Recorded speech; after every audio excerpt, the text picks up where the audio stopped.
Justin Hunt is here, it's all happening. Justin Hunt is here, it's all happening. Mike, check, analysts, it's all happening. I told you Not Like Us was gonna be a big song in my reaction video Saturday night when it first dropped. And it's a big song. That's a lot of bigs, but that's how big this song is. Let's check the stats.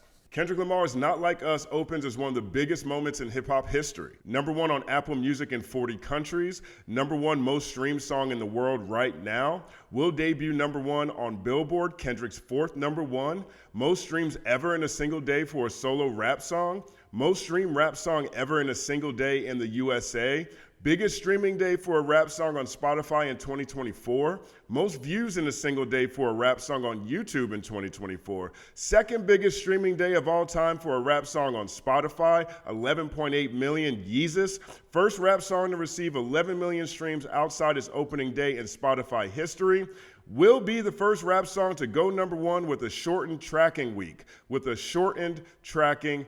That's because it dropped on Saturday night.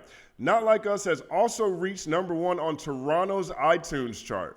Drizzy doesn't even own his own backyard. Think about this. Drizzy doesn't even own his own backyard. Yeezus. This is also interesting. It's not about Not Like Us, but Euphoria's entered the political sphere. President Biden used Euphoria in an Instagram reel, this week. I hope it wasn't co-signed. I'd rather this not get political, but here's a clip. It's been about love and hate. Now let me say I'm the biggest hater. I hate the way that you walk, the way that you talk. I hate the way that you dress. I hate the way that you sneak this. If I catch flight, it's gonna be direct. Now, I also hear that Not Like Us will receive a visual, and that Universal plans to fully push the song, which means that rumor that UMG was trying to step in and stop this beef because it was making Drake look bad is false. TMZ Hip Hop TMZ, they actually broke the story on that. Big shout out to Trent Clark. Here's the piece. But sources with direct knowledge tell TMZ there was no such meeting between UMG, Drake, and Kendrick, and that this entire little narrative, which is starting to go viral online, is completely made up and not true. Not true. So expect this song to get a full push, which is going to be crazy.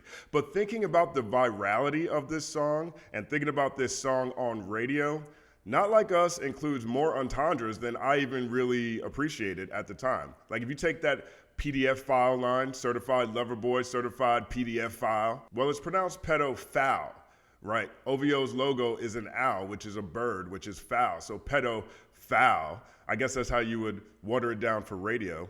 Also, if you think about that A minor bar, A minor, that one's kind of dope because on a piano keys, the A minor keys are all white. They're the ones without black keys on them. So that's actually pretty deep. Freaky ass nigga, he's a 69 god, easy flip. Freaky ass neighbor, or any other word that they substitute for nigga when they put songs on the radio. The level of skill and nuance on Kendrick's part is impressive, which is why I partly disagree with Questlove's sentiment on this battle, Drake versus K-Dot.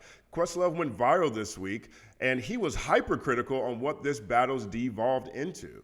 He said, nobody won the war. This wasn't about skill. This was wrestling match level mudslinging and takedown by any means necessary. Women and children and actual facts be damned. Same audience wanting blood will put up RIP posts like they weren't part of the problem. Hip hop is truly dead. Facts be damned.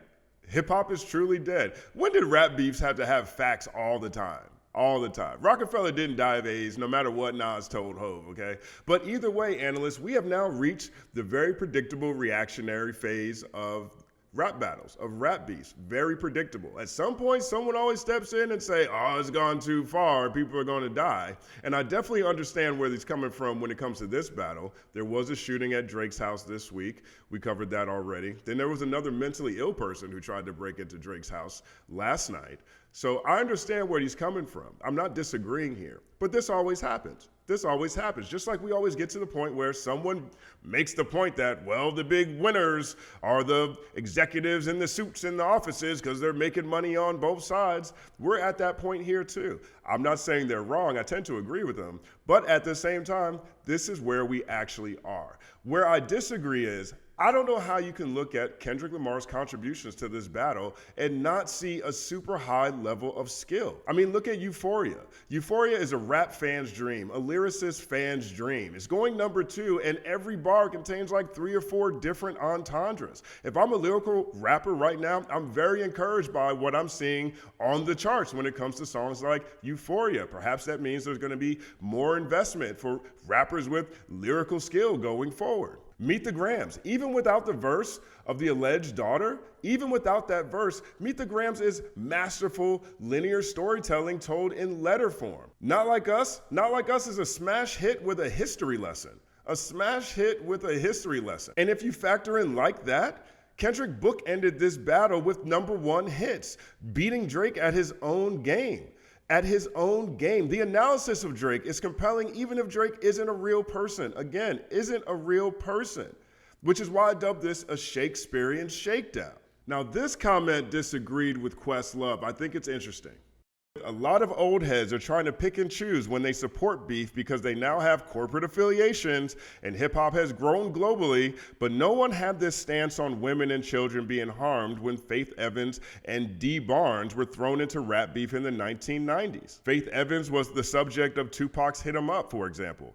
Dee Barnes was a journalist who was assaulted by Dr. Dre.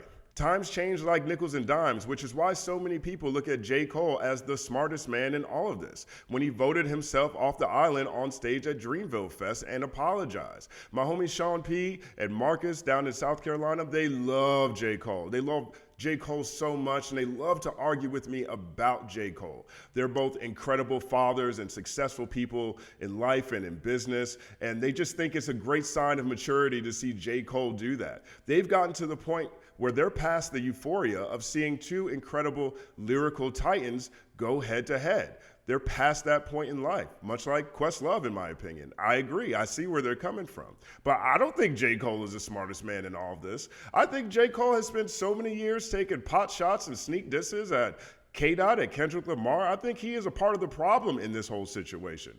He took shots at K-Dot just like he took shots at Eminem, Iggy Azalea, Macklemore, Lil Pump, Wale, Kanye, No Name.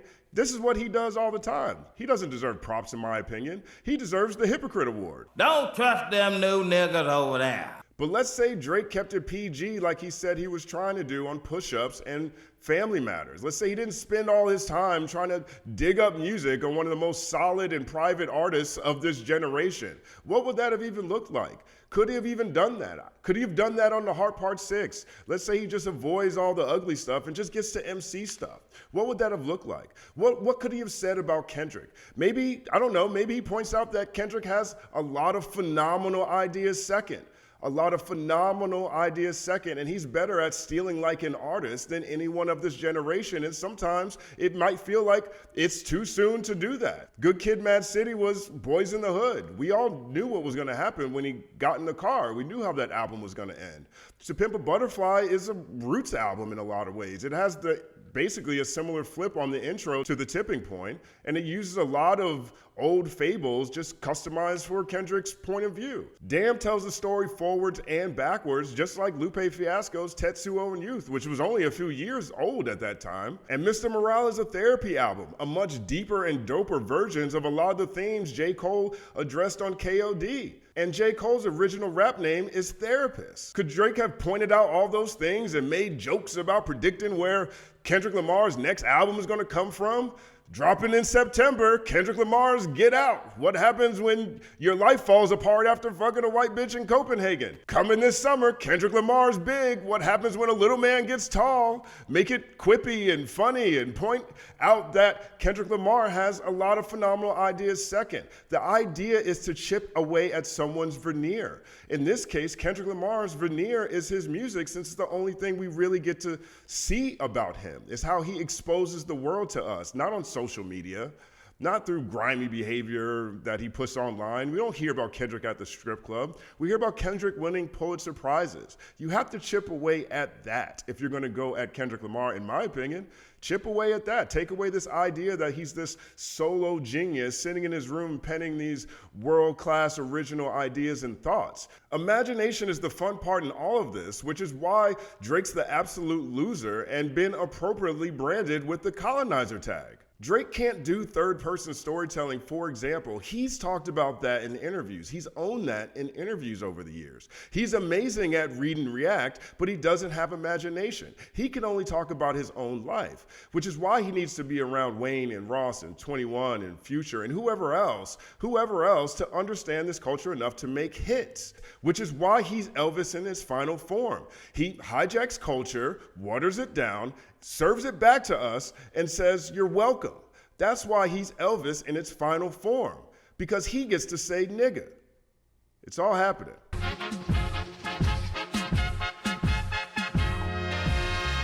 Justin Hunt is here, it's all happening. Justin Hunt is here, it's all happening.